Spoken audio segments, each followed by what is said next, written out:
Eh, Alguien puede decir, bueno, ¿y qué tiene que aportar las humanidades o qué tiene que aportar el derecho en este contexto? Eh, en el derecho se están haciendo una cantidad gigantesca de aplicaciones en términos de eh, análisis automático, o sea, lo que es búsqueda de precedentes, etcétera, todo ese tipo de cosas se están trabajando en la parte legal, pero además hay un montón de implicaciones que tienen estas tecnologías y que llevan o que tienen consecuencias. El año pasado, perdón, el año antepasado, en el 2019, la OCDE, que es la Organización para la Cooperación y el Desarrollo Económico, sacó un documento que es un lineamiento para políticas del uso de la inteligencia artificial. Y ese documento habla básicamente de cómo se debe garantizar que cuando una persona es afectada por decisiones que toma un sistema automático, esa persona no solo debe estar enterada, perdón, de que el sistema automático está tomando decisiones, sino que adicionalmente debe estar en capacidad de recibir una explicación de lo que se hace y debe estar en capacidad de, o se le debe ofrecer la posibilidad de retar la decisión que tome el sistema. Esto tiene un montón de implicaciones gigantescas que van más allá de la tecnología que se puede utilizar y van incluso en términos de las implicaciones sociales.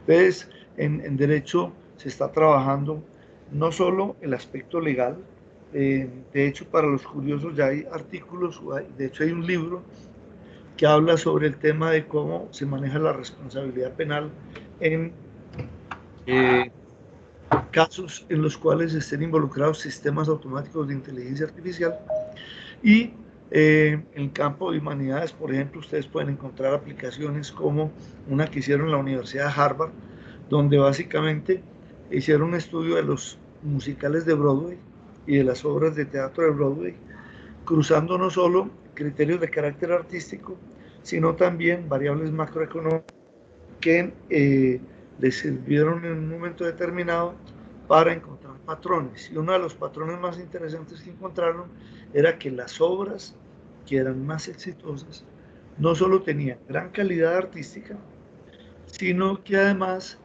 tocaban temas que eran relevantes con el entorno eh, socioeconómico del momento. Por ejemplo, una de las obras más famosas que hay en este momento, que es Hamilton, apareció en un momento en el cual hay el tema de la xenofobia se vuelve muy complicado en Estados Unidos. Apareció en un momento en el cual los inmigrantes estaban empezando a ser eh, perseguidos y bloqueados, y era una obra que hablaba de uno de los fundadores de la nación americana, Hamilton, que era inmigrante. Fue escrita por un inmigrante y no solo eso, sino que adicionalmente fue yo diría que prácticamente toda la gente, todos los actores, todos los miembros del cast son inmigrantes. Y eso marca una situación que se junta la parte artística con la parte socioeconómica y lleva a el hecho, por ejemplo, de que esa obra el día de hoy, si ustedes la quieren ver, la entrada más barata debe valer del orden de unos $350 y les toca conseguirla más o menos con unos 6 meses de anticipación. Pues, todas las escuelas aportan. En el caso de AFIT tenemos 6 escuelas, que es Administración, Economía y Finanzas, Humanidades, Derecho, Ciencias e Ingeniería, y aportan, y no solo aportaron ideas para la creación del programa, sino que el programa tiene un comité académico donde hay miembros de todas, donde hay representantes de todas estas escuelas y son los responsables de garantizar que el programa no pierda la transversalidad en su visión de las cosas. De las escuelas, digamos que en general toda la universidad aporta la experiencia específica en todas las áreas del conocimiento. La parte de escuelas de administración, economía y finanzas tocan temas de comunicación, temas de análisis estadístico. La escuela de ciencias también aporta investigadores que tocan el tema de matemáticas y estadística. La escuela de ingeniería aporta básicamente el tema de computación, pero entre todos se tiene un programa integrado que lo que busca es formar esos magíster que van a estar en capacidad de liderar el desarrollo de las ciencias de los datos y la analítica en las organizaciones. Aquí quiero mandar un mensaje inicial que es importante que tengan claridad. La maestría no es, y eso quiero que lo tengan claro, no es una maestría ni en matemáticas, ni en estadística, ni en computación. Se trabaja con conceptos avanzados de matemáticas, de estadística y de computación, pero todos están orientados al tema de análisis de datos. La otra cosa importante es que la maestría tiene una orientación que es aplicada. ¿Qué quiere decir eso?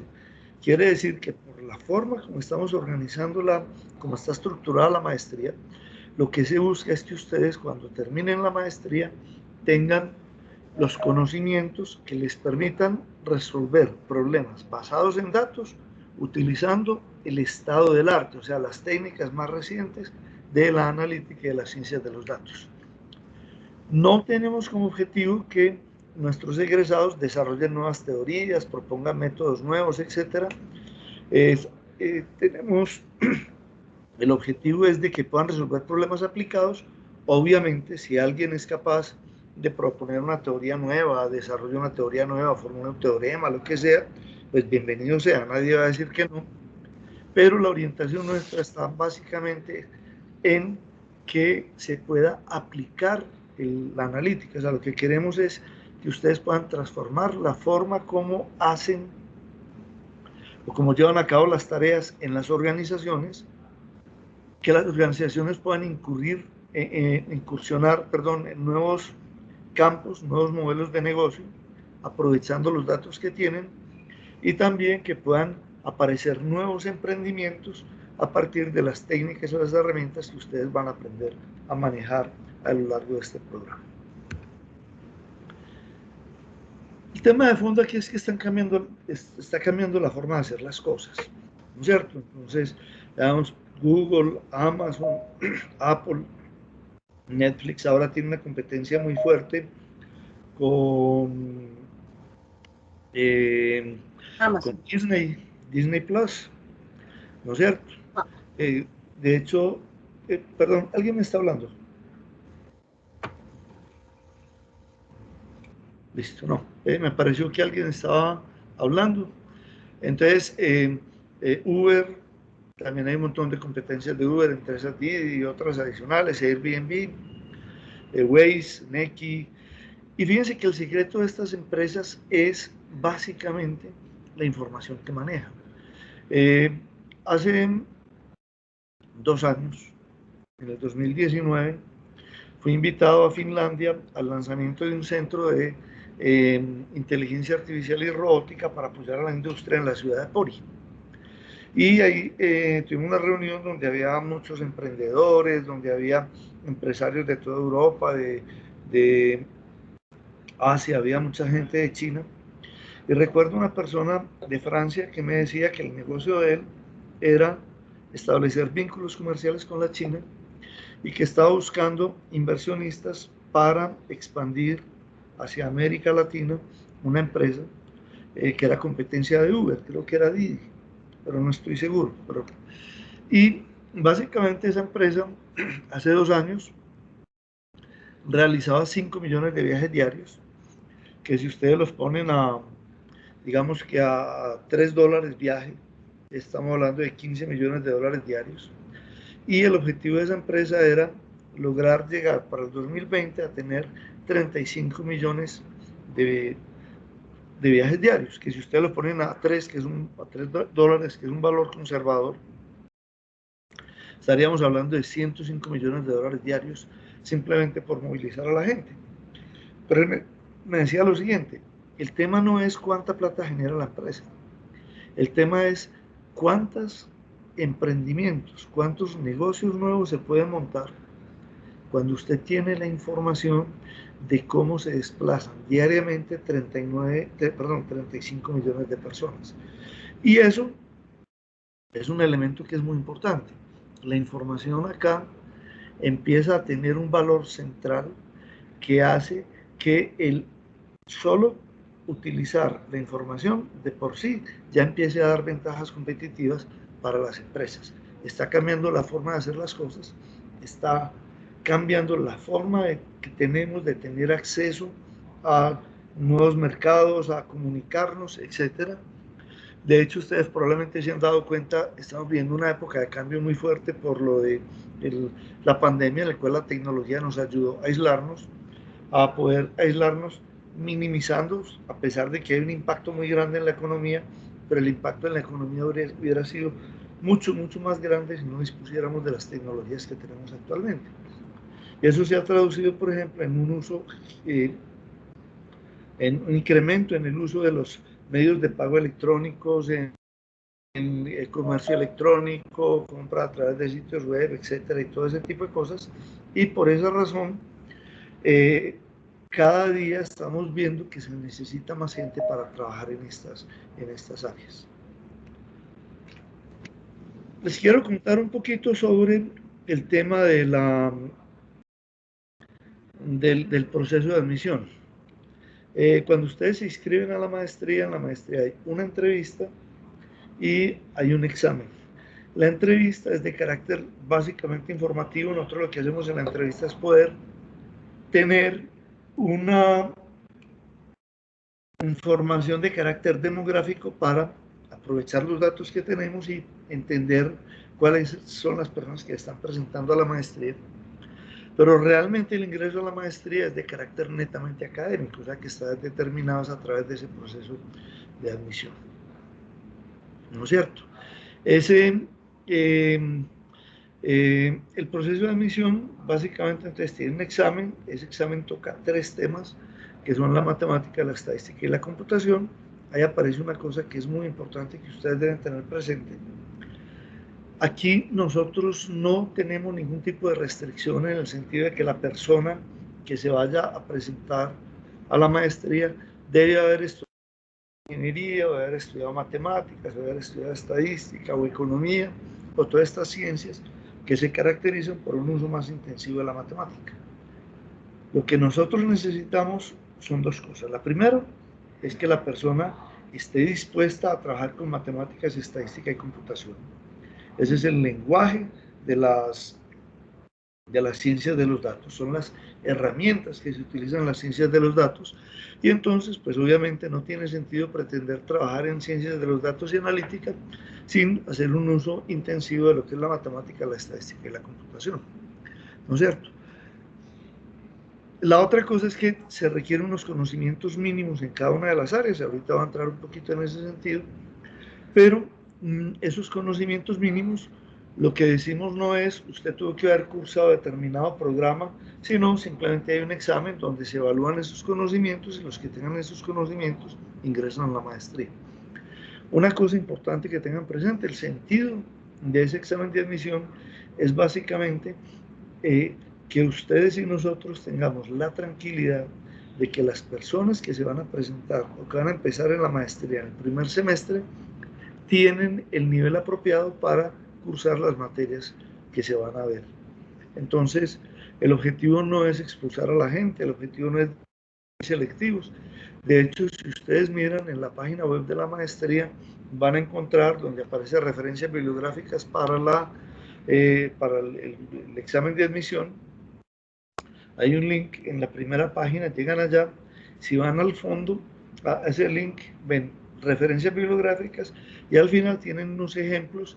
El taller número 2 que aparece ahí es un ejemplo de un examen de admisión.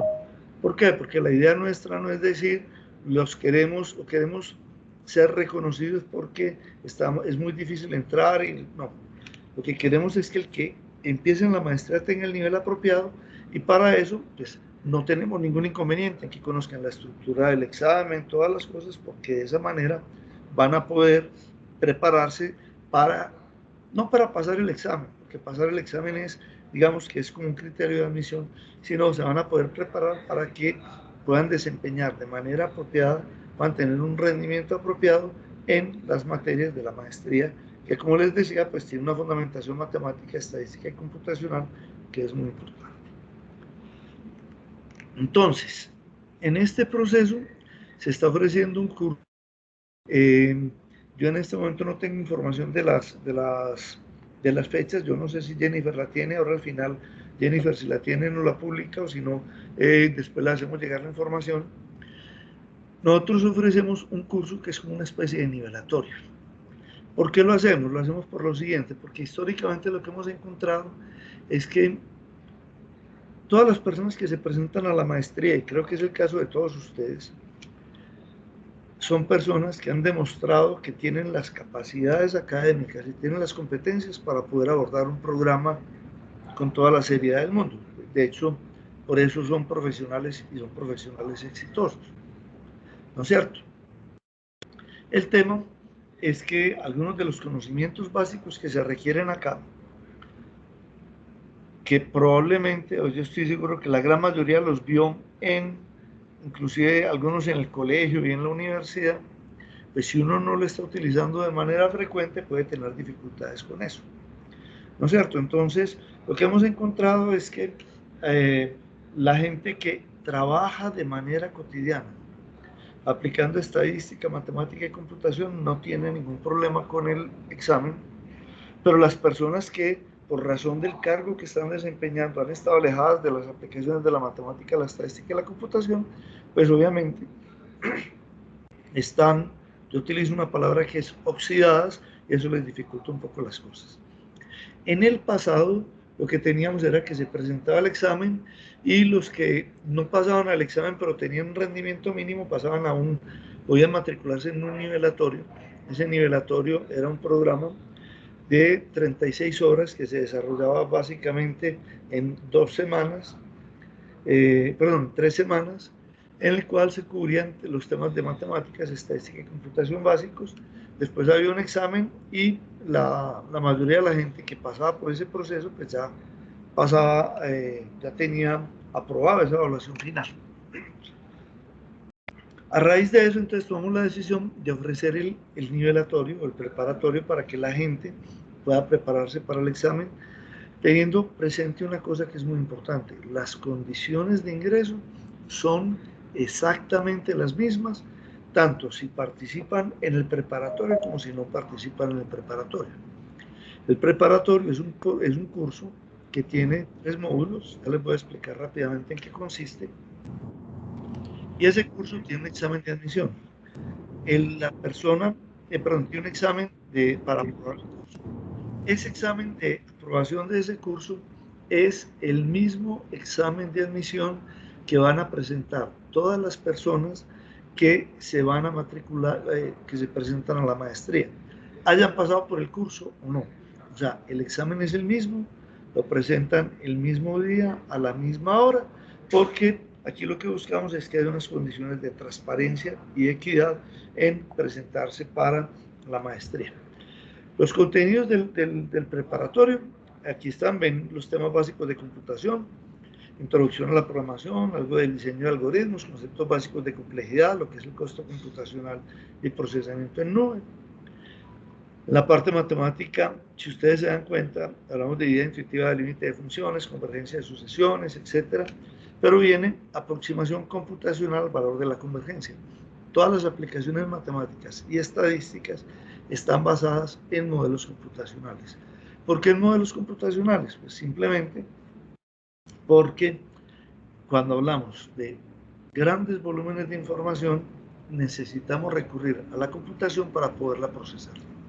Entonces ustedes van a ver que aquí hay que tener conocimiento de funciones, de convergencia, diferenciación, integración, álgebra lineal, que es un vector y valor propio, la noción básica de lo que es una métrica, una norma, un producto escalar, y todo eso se desarrolla en ese preparatorio.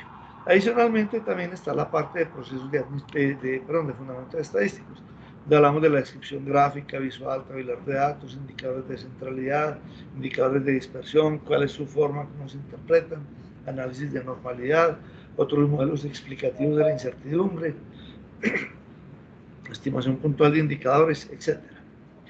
La estructura del curso básicamente es la siguiente. La estructura del curso es 48 horas que ya se desarrollan no en 3 semanas, sino que se desarrollan en un periodo de tiempo más largo, que si la memoria no me falla creo que son 6 semanas, donde tenemos 4 horas de computación, 16 horas de matemáticas, ahí van 20, 16 horas de estadística, ahí van 36, y 12 horas de talleres y de trabajo práctico para llevar todo esto a la realidad. Entonces, ese proceso o ese preparatorio es un curso, yo lo recomiendo a ojo cerrado para las personas que no tienen una fundamentación muy sólida en matemáticas, estadística y computación, o que, aunque la tuvieron en su formación básica, por el perfil laboral que tienen y por los cargos que están ejerciendo, pues no hacen uso de ese tipo de herramientas de manera cotidiana. ¿Sí? Bueno. Entonces ahora voy a pasar a lo que es propiamente la maestría como tal. Entonces, como ustedes ven, aquí estoy hablando de la profundización, les voy a mostrar rápidamente. Hay una modalidad de investigación y una modalidad de profundización, ¿no es cierto? Ya les voy a explicar por qué la diferencia, pero antes de eso, me parece importante hablar de lo siguiente. Es esa línea punteada donde aparece el preparatorio. Recuerden que el preparatorio es opcional. Esa línea punteada simplemente se refiere a que para poder ingresar acá hay que aprobar el examen de matemáticas, estadística y computación. Aprovecho a darles unos detalles de la parte logística. La universidad está en un proceso de recuperar la presencialidad. De hecho, yo en este momento estoy en mi oficina en la universidad porque soy el director del Centro de Computación Científica Polo, y hoy vinimos a hacer una limpieza de unas máquinas y a trabajar unas cosas. Mañana vengo a darle clase a los estudiantes de pregrado. La universidad tiene el certificado de, está certificada como una institución que es biosegura. Tenemos todas las medidas de seguridad para que los que estén interesados puedan venir a la universidad y participar en las clases presencialmente.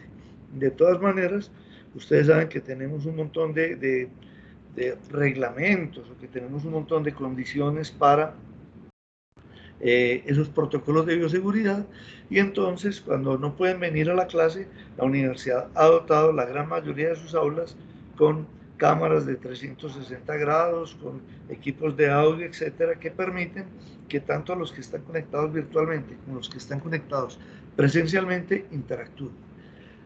Una pregunta que aparece con mucha frecuencia es: ¿el examen de admisión y la maestría van a ser presenciales, van a ser virtuales?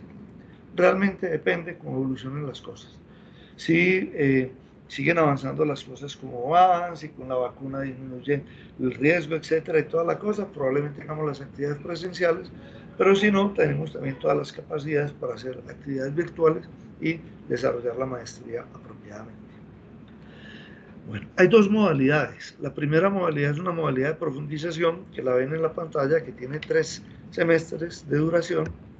Y la segunda la acabo de poner, que es la modalidad de investigación, que tiene 4 semestres de duración. Les voy a volverme a la de profundización. Y en primer lugar les explico cuál es la diferencia entre los dos. Según la legislación colombiana, hay dos modalidades de maestría: profundización e investigación. La modalidad de profundización es considerada por el gobierno nacional como un programa terminal. ¿Qué quiere decir eso? Quiere decir que para el gobierno nacional, para el Ministerio de Educación, una persona que haga la maestría en profundización es como si estuviera afirmando que no quiere continuar con su doctorado, ¿no es cierto? Y la persona que haga la maestría en la modalidad de profundización básicamente está diciendo: yo quiero continuar con el doctorado. Como la diferencia entre las dos son 12 créditos, un semestre de más, es una decisión fuerte para tomar, entre otras cosas, porque además de que hay una inversión financiera, hay una inversión en tiempo, que es tal vez la inversión más importante que hace un estudiante de la maestría. Entonces,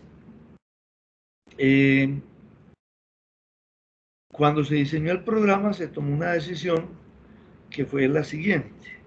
Se tomó la decisión de que el primero y el segundo semestre, de hecho el primero, el segundo y la mitad del tercero en sentido estricto, pero el primero y el segundo semestre son exactamente iguales en la maestría de la modalidad profundización y modalidad investigación.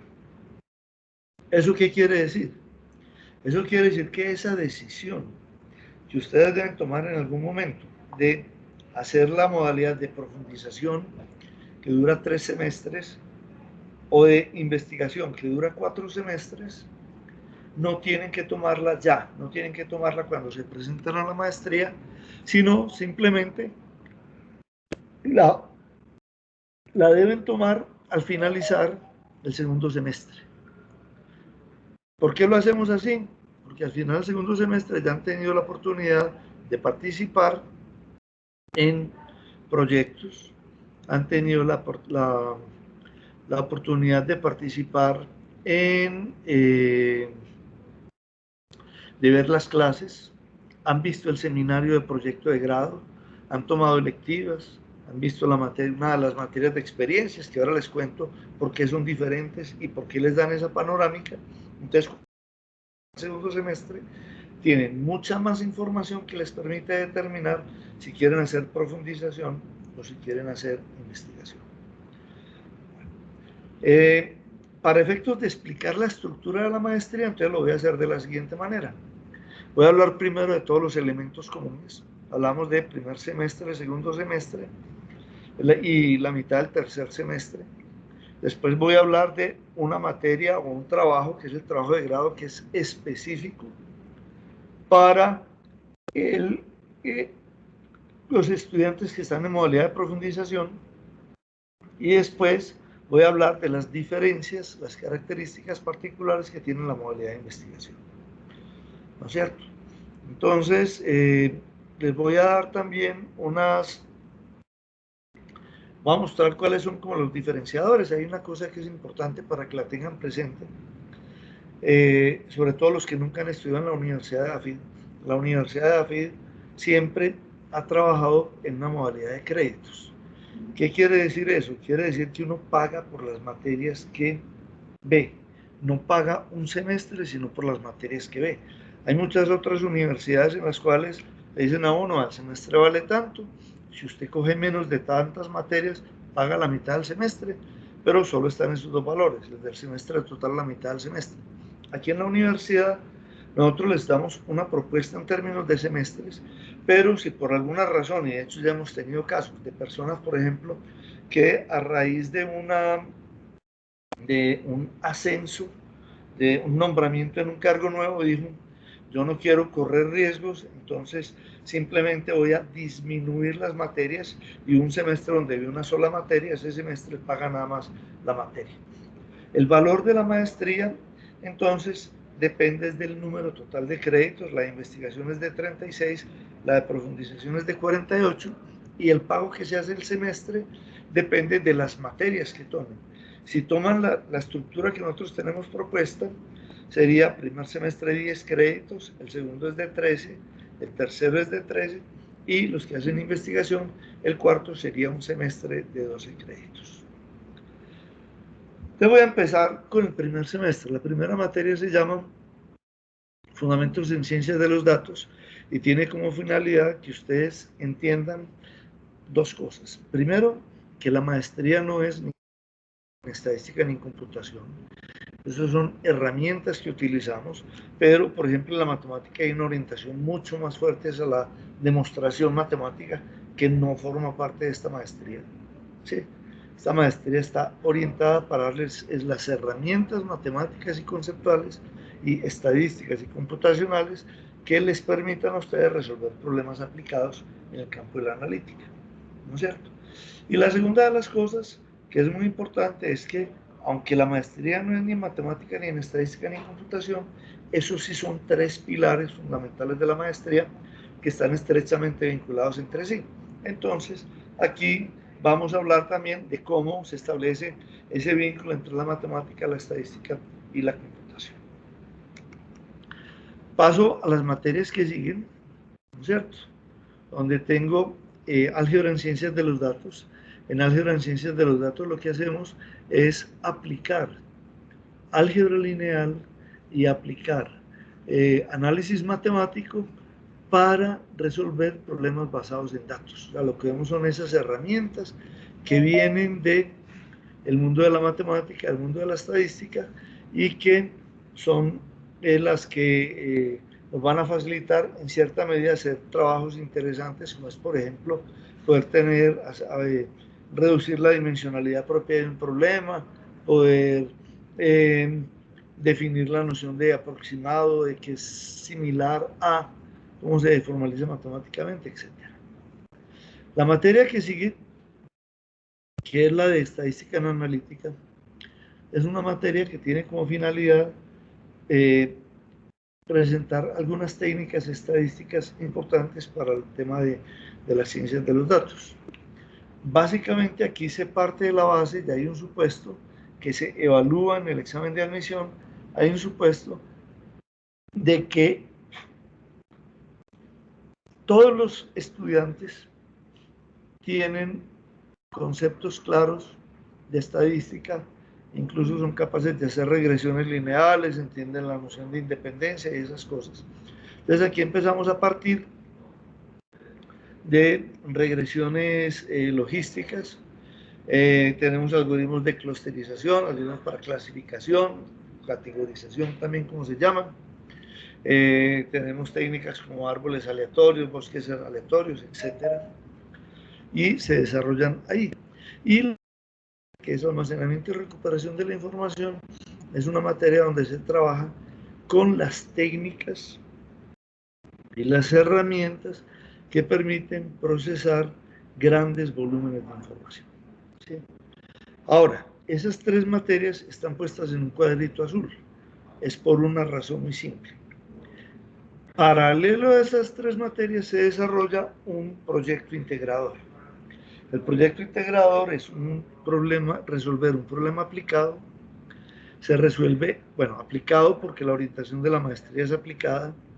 Se resuelve en equipos porque en analítica uno normalmente no trabaja solo, ¿no es cierto?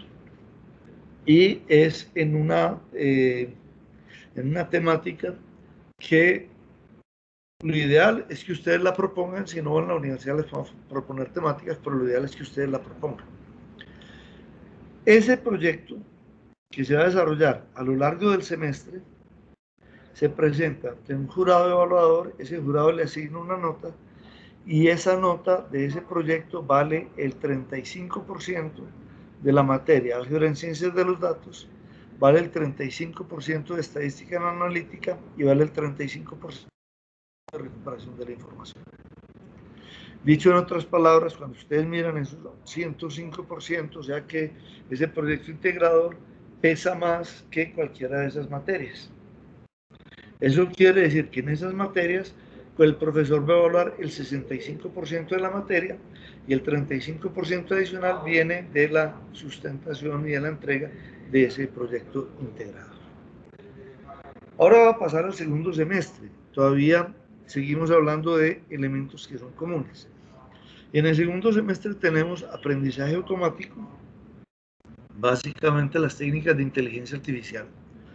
Métodos estadísticos avanzados en ciencias de los datos, aquí se habla de selección de variables, estimación de modelos, análisis de sensibilidad, reducción de dimensionalidad, etc.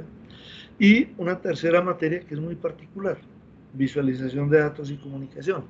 Es muy particular porque, aunque sabemos y lo tenemos muy claro de que se requiere matemática, estadística y computación para poder desarrollar la analítica a fondo, también sabemos que hay problemas en los cuales simplemente visualizando de manera apropiada la información con técnicas como por ejemplo los mapas de calor, se puede tomar información que puede facilitar la solución del problema, o en algunos casos no es necesario hacer análisis adicionales, sino que simplemente aparece. Como les mencionaba, un ejemplo de eso son los famosos mapas de calor. Esas tres materias, aprendizaje automático, métodos estadísticos avanzados en ciencias de los datos y visualización de datos y comunicación, son materias que tienen nuevamente un proyecto integrador. Ese proyecto integrador se desarrolla a lo largo del semestre y tiene 35% de la nota en cada una de esas 3 materias. Bueno, ahora paso al seminario de proyecto de grado, que está aquí en la parte de abajo. El seminario de proyecto de grado es una materia en la cual ustedes preparan el anteproyecto para el desarrollo del trabajo de grado. Hay un cambio que empieza a regir a partir de la próxima generación, o sea, la generación de todos ustedes, y es el siguiente. En el pasado en seminario se formulaba un póster y ya después el estudiante tenía que acabar de formalizar el proyecto. Se tomó la decisión de que ese proyecto va a ser formalizado es en la materia. Y va a ser formalizado de tal manera que el enunciado del proyecto que se quiere desarrollar va a formar parte, o la revisión de ese enunciado va a formar parte de la evaluación de la materia.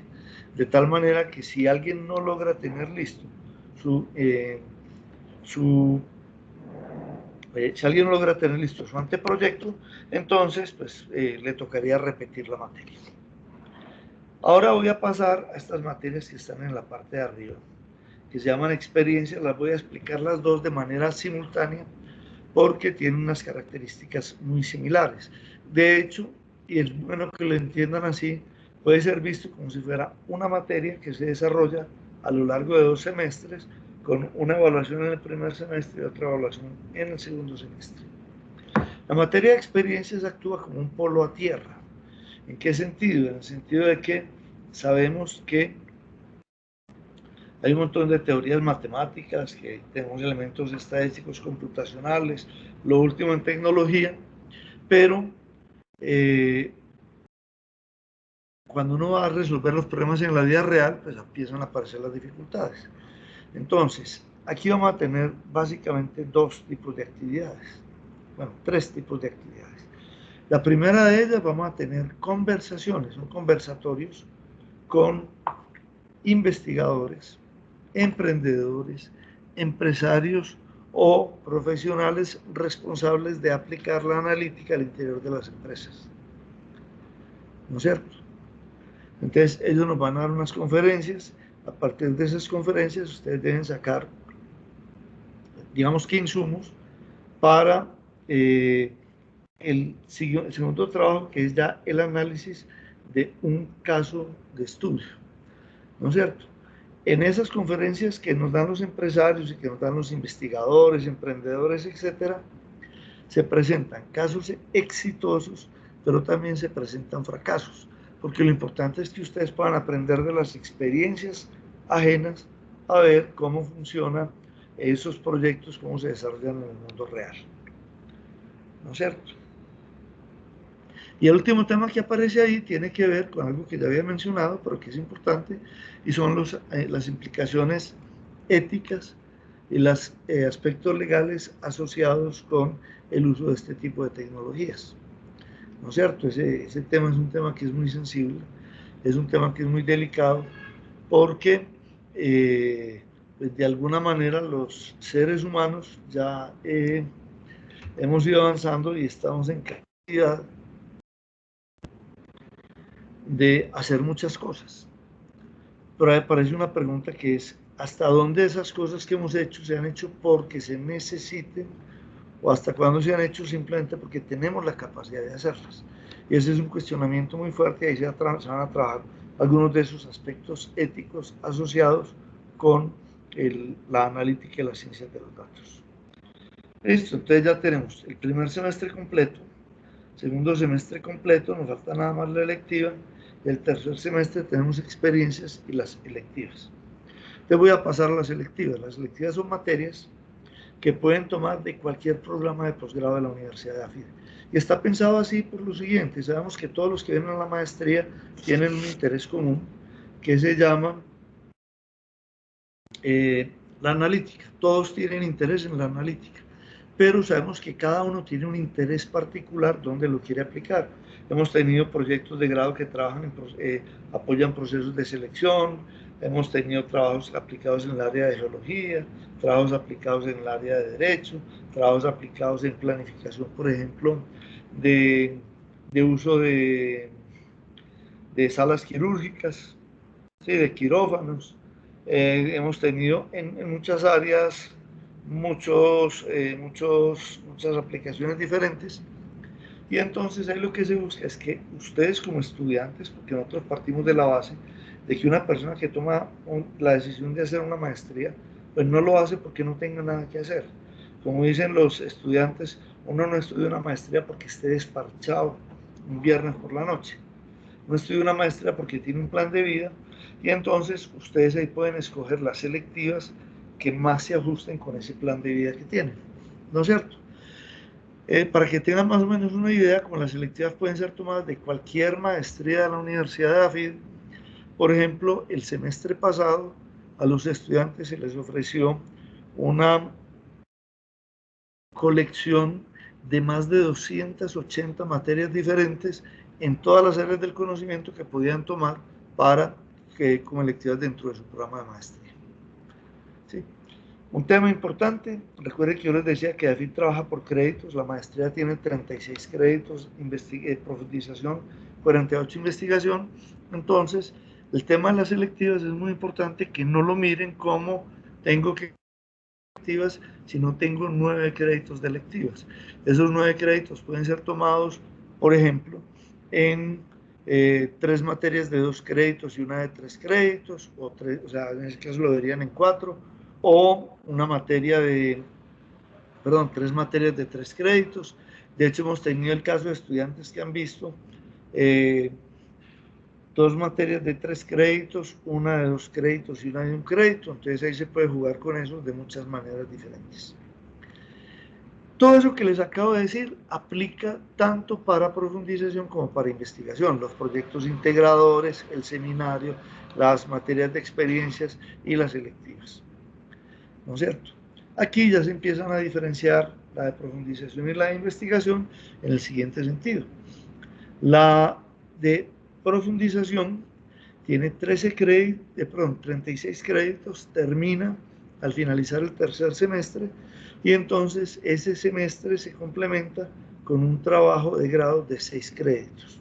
La descripción detallada de cuáles son las modalidades, incluso el proceso que se sigue, la pueden encontrar en la página web de la maestría, pero a grandes rasgos la pasantía es trabajar durante 3 meses con un grupo de investigación, el proyecto es resolver un problema, o sea, desarrollar un proyecto, el caso de estudio es construir un caso de estudio, es muy útil para profesores o para gente que tiene que replicar estas experiencias al interior de su organización, la monografía que es la tesis tradicional y un artículo enviado a una revista indexada que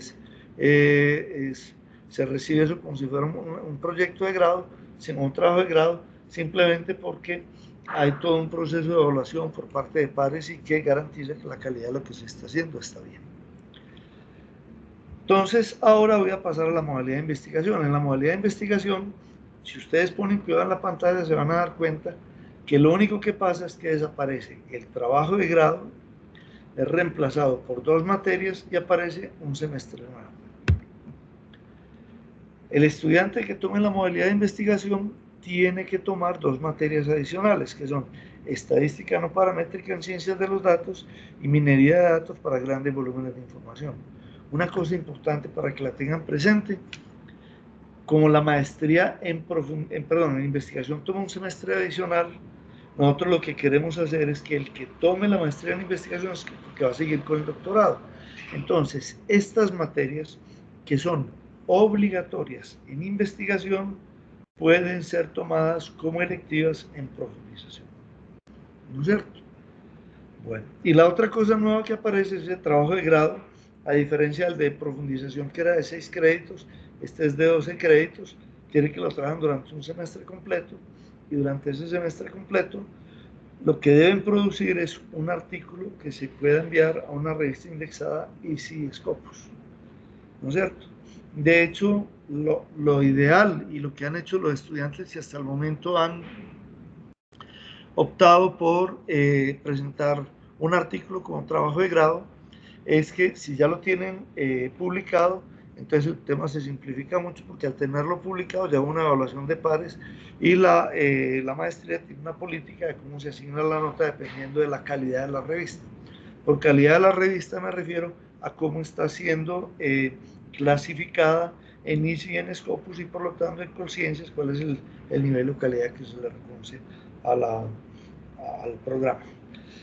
Esa es la maestría, entonces, investigación y profundización, las dos modalidades. Las dos comparten los 2 primeros semestres y medio. Al final del segundo semestre deben tomar la decisión si van a hacer investigación o profundización. Los de investigación, perdón, los de profundización, entonces son 3 semestres, 36 créditos. El trabajo de grado es un trabajo de 6 créditos que corresponde a medio semestre de la maestría. Los que están en investigación tienen 48 créditos, o sea que además de las selectivas tienen 2 materias adicionales, ¿no es cierto? Y el trabajo de grado se desarrolla durante un semestre completo y solo hay una modalidad, un artículo enviado a una revista indexada de ICI Scopus. Un comentario sobre ese tema de por qué una revista indexada de ICI Scopus. La razón es muy simple.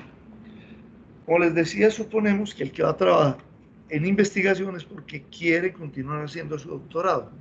Si ustedes llegan a un grupo de investigación que recibe estudiantes de doctorado y les dicen, tengo ya un artículo publicado en una revista indexada ICI Scopus, eso demuestra que tienen capacidad de investigación y capacidad de publicación de altísimo nivel, y por lo tanto es casi que entrar lleno de derecho al doctorado. Eso les da casi que el acceso inmediato, ¿no es cierto? Entonces esa es como la estructura de la maestría.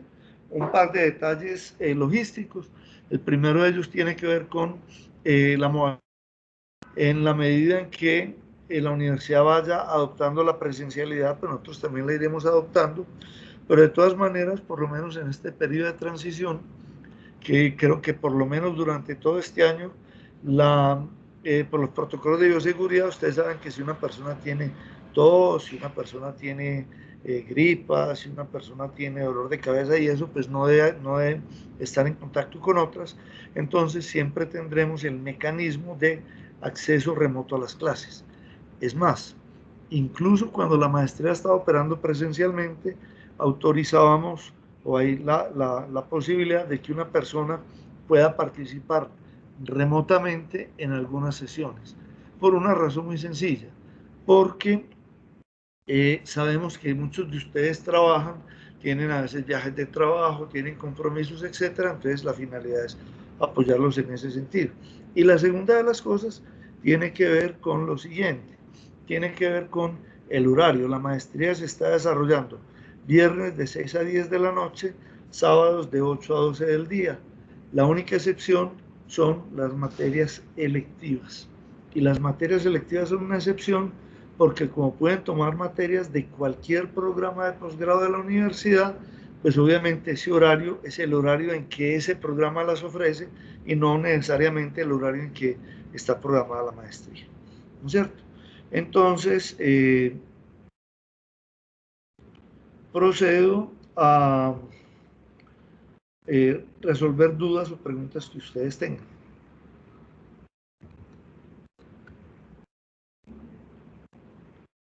Sí, profesor, tenemos varias inquietudes que ellos nos han formulado en el chat. Algunas las he ido respondiendo, sin embargo, es muy recurrente la duda sobre en dónde se está ofreciendo la maestría, si se piensa llevar más adelante a otras ciudades, por ejemplo, Bogotá, el horario y la modalidad en el que la estamos ofreciendo en este momento. Ellos saben que es semipresencial por el tema de la pandemia, pero sí es posible seguir con esa presencialidad, por decirlo, para el próximo semestre.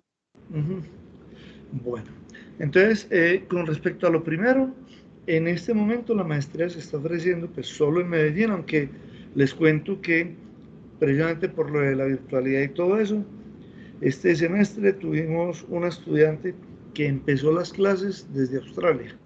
Ya regresó a Colombia, ya logró regresar, pero empezó a tomar las clases desde Australia. Básicamente, estamos buscando, y es parte de los objetivos que tiene la universidad, ofrecerla en otras ciudades a futuro o de pronto tener una modalidad que sea virtual, pero eso apenas se está empezando a explorar.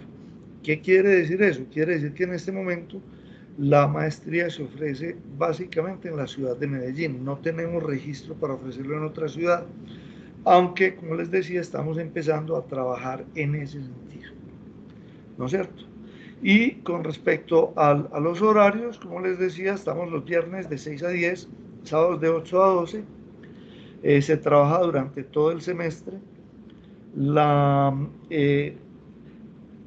Por lo menos mientras dure la pandemia, está la posibilidad de no venir a la clase.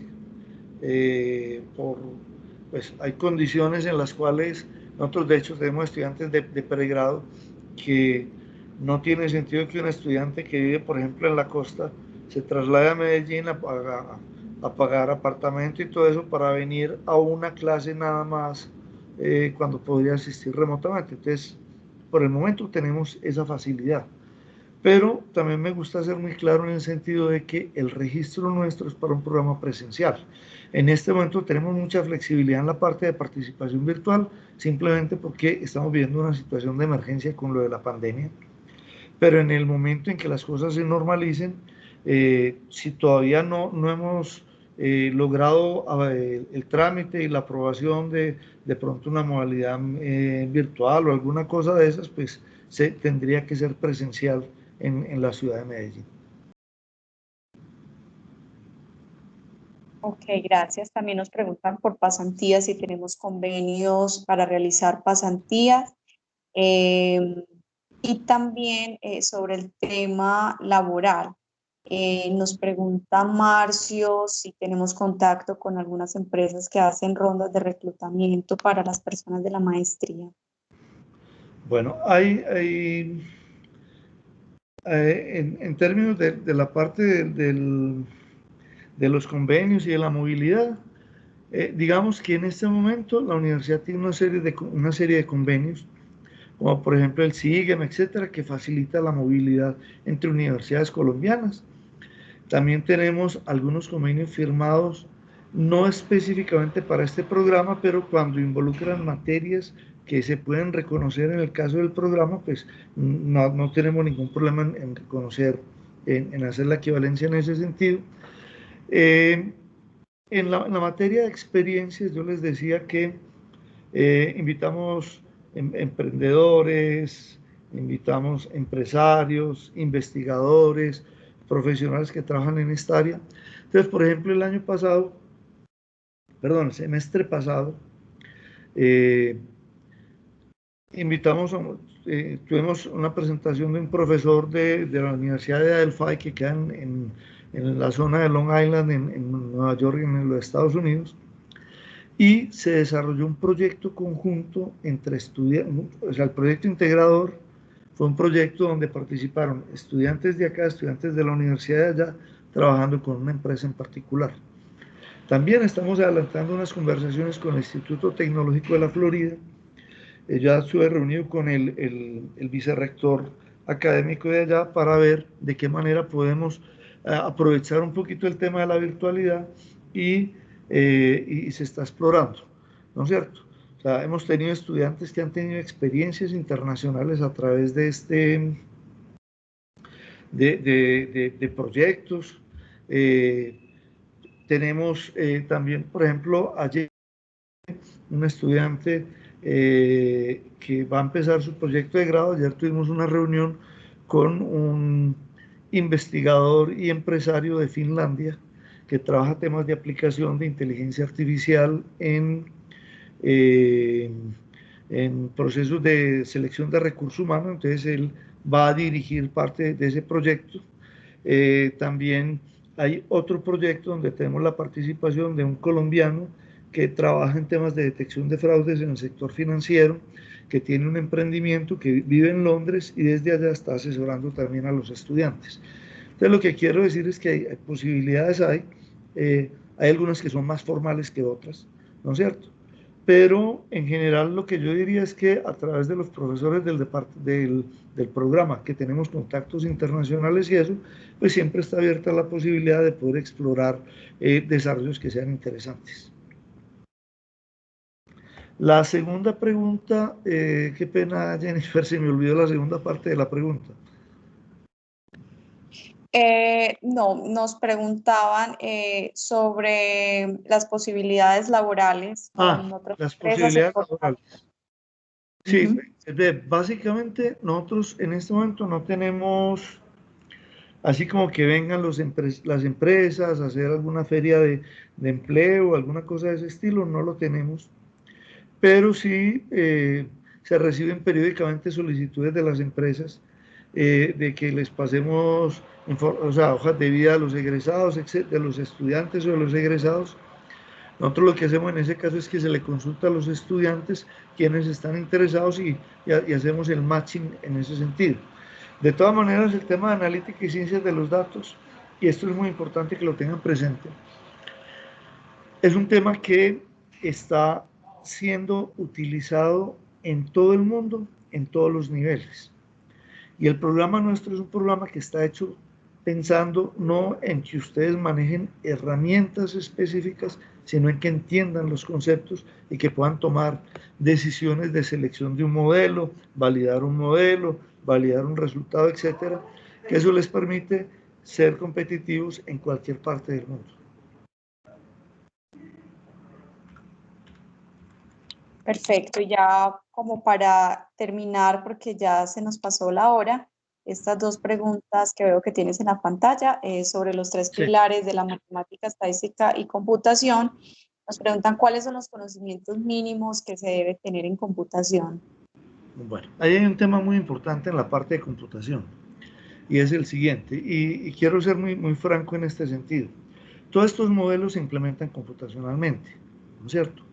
Pero las implicaciones que tiene la forma como se implementan son muy grandes. En la universidad tenemos el Centro de Computación Científica Apolo, donde tenemos una capacidad de cómputo muy importante. En este momento es la más importante del país, diría yo. Lo que sí tengo la certeza es que es la capacidad computacional que más artículos produce y que es más utilizada por los investigadores. Nosotros actualmente tenemos para procesos de CPU, tenemos 34 teraflops, que son 34 millones de operaciones de aritmética de números reales por segundo. Y cuando hablamos de entrenamiento de modelos de inteligencia artificial, tenemos aceleradoras que soportan TensorFlow y este tipo de cosas que nos permite realizar 364 millones de operaciones de punto flotante por segundo, ¿no es cierto? Entonces hay una capacidad muy grande, pero los modelos que se trabajan son modelos que pues Apolo está funcionando en la universidad desde el año 2012 y el nivel de ocupación de la máquina normalmente es del 80% o más. De hecho, desde el mes de noviembre hemos venido con una ocupación del 100% permanentemente. ¿Por qué? Porque son modelos que son muy exigentes computacionalmente. Entonces, eso tiene una implicación que es la siguiente, que el implementar esas rutinas, donde un modelo de esos puede tardar semanas en ejecución, pues la forma como se implemente es fundamental y requiere altos conocimientos técnicos. Pero la buena noticia, y está asociada con los programas de Python, R y Stata, es lo siguiente, que Python, que es un lenguaje que es muy ineficiente para trabajar porque es un lenguaje interpretado, pero en Python se utiliza como frontend o sea, como el mecanismo para invocar rutinas hechas en lenguajes muy eficientes por investigadores que han desarrollado eso. Entonces, el nivel de programación que se requiere acá no es de un conocimiento técnico muy profundo, sino de estar en capacidad de orquestar esos modelos, noción de complejidad para poder saber cuándo se puede utilizar un modelo o no se puede utilizar. Entonces, no es básicamente desde que estén en capacidad de entender la noción de complejidad, que los que quieran profundizar un poquito en el tema, en la página donde están las referencias bibliográficas, hay algunos referentes al tema de complejidad, y, eh, y ser capaz de hacer un scripting básico, o sea, decir, llamo primero este modelo, analizo los resultados, etcétera. Con eso pueden trabajar en en la maestría, ¿no es cierto? Y una cosa importante, cuando hablamos de esos modelos de lo que tenía aquí, esos programas como Python, R y Stata, es importante, van a trabajar con herramientas de ese estilo, hay que incorporar MATLAB, hay que incorporar otro tipo de herramientas, pero la maestría no está orientada al manejo de herramientas. La maestría está orientada es al manejo conceptual. Sí. Que si existe hardware y software recomendado para la maestría, software, la mayoría de las cosas se hacen con software libre, utilizando Python, utilizando R. Si de pronto tienen acceso a Stata o a SPSS, SA o a cualquiera de esas plataformas, lo pueden utilizar. Mientras estén matriculados en la universidad, tienen derecho a utilizar licencias de MATLAB, no solo instalada en la máquina, sino MATLAB en la nube también lo pueden utilizar. Y entonces, digamos, eso en términos de software. En términos de hardware, pues básicamente el tema de hardware, aquí la bendición es que hay recursos en la universidad y que hay recursos en la nube. O sea, si ustedes van a trabajar, eh, ahora les decía que tenemos las aceleradoras para trabajar los temas de inteligencia artificial. Obviamente, ustedes pueden comprar una aceleradora de esas. Cada aceleradora de esas vale más o menos unos 35, 36 millones de pesos, ¿no es cierto? Y cuando hablamos de analítica, hablamos de grandes volúmenes de datos, hablamos de buena capacidad de procesamiento, entonces ahí no sería un hardware recomendado, sino apoyarse. De hecho, la universidad, nosotros tenemos acceso en Amazon Web Services, tienen horas gratuitas para trabajar en infraestructura de ellas. Tenemos lo mismo a través de Azure con la gente de Microsoft, recursos con Bluemix, que es la nube de IBM o lo que ahora es IBM Cloud. Entonces, yo les diría que aquí hay software recomendado. El hardware es un tema totalmente aparte. El hardware es apoyarse en recursos de nube, básicamente. Ok, muchas gracias, profesor. Gracias a todos los asistentes. En el chat puse nuestros contactos. Si tienen alguna otra inquietud, no duden en escribirnos. Esta charla quedará grabada y se las estaré enviando más adelante. Feliz noche. Muchas gracias a todos.